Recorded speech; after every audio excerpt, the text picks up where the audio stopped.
월급 제자리, 물가만 미친 듯 오를 때 당신의 돈은 어디로 새고 있나요? 요즘 우리는 이상한 경험을 한다. 똑같은 월급을 받는데도 한 달이 유난히 짧게 느껴지고 지갑은 예전보다 더 빨리 비어간다.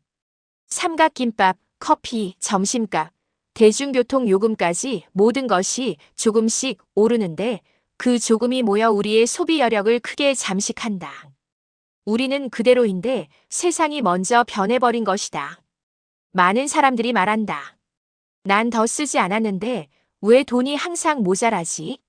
그 이유는 단순하다.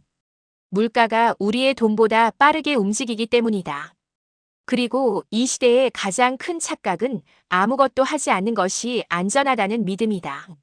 실제로는 아무 행동도 하지 않는 사람이 가장 크게 손해본다. 왜냐하면 물가는 멈추지 않기 때문이다.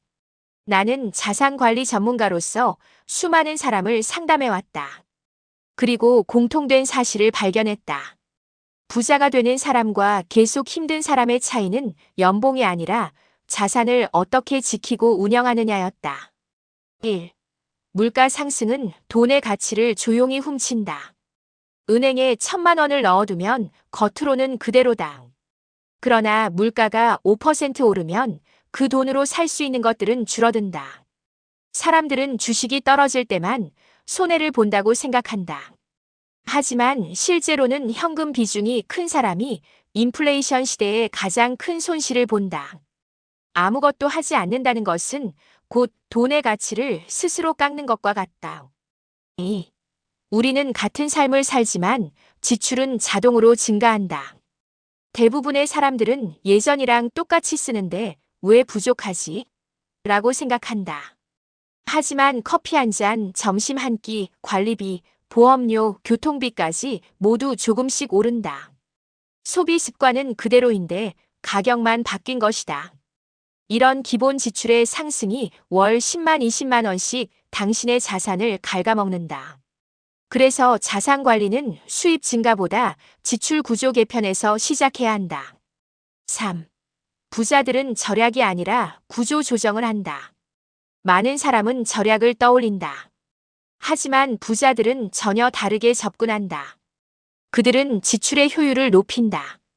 예를 들면 불필요한 보험료 재정비, 통신비 구독 서비스 점검, 생활비 자동 분류로 누수 차단, 대출 구조 조정으로 이자 절감. 월 20만 원에 새는 비용을 잡는 것은 단순 절약이 아니라 미래 투자 자금 확보다. 4.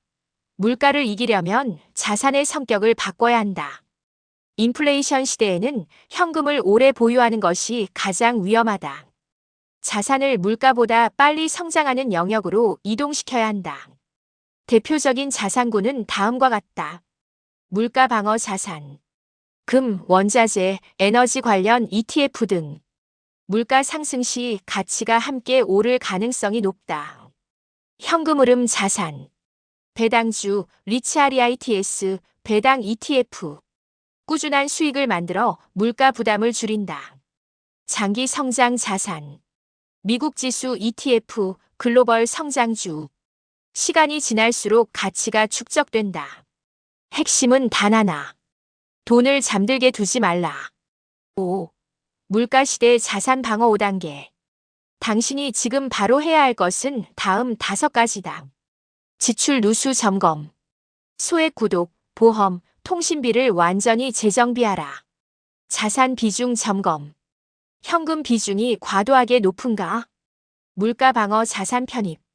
금, ETF, 배당형 자산 등으로 균형 잡기.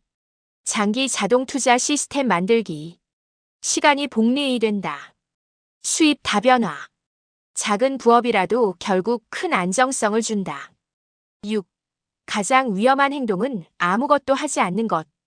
많은 사람이 경제 상황이 나아지면 움직이겠다고 말한다. 하지만 물가는 누구도 기다려주지 않는다. 행동을 미루는 그 순간에도 당신의 돈은 조용히 가치가 줄어든다. 준비한 사람은 흔들리지 않는다. 지금의 작은 조정이 미래에는 큰 차이가 된다. 마무리. 당신이 잘못한 것이 아니다. 세상이 더 빠르게 변했을 뿐이다. 그러나 방법을 알고 움직이는 사람은 자산을 지킬 수 있고 더 나아가 성장시킬 수 있다. 오늘 해야 할 일은 단 한 가지. 새는 구멍을 찾고 자산의 방향을 다시 잡는 것. 그 순간 물가가 아니라 당신이 당신의 미래를 결정하게 될 것이다.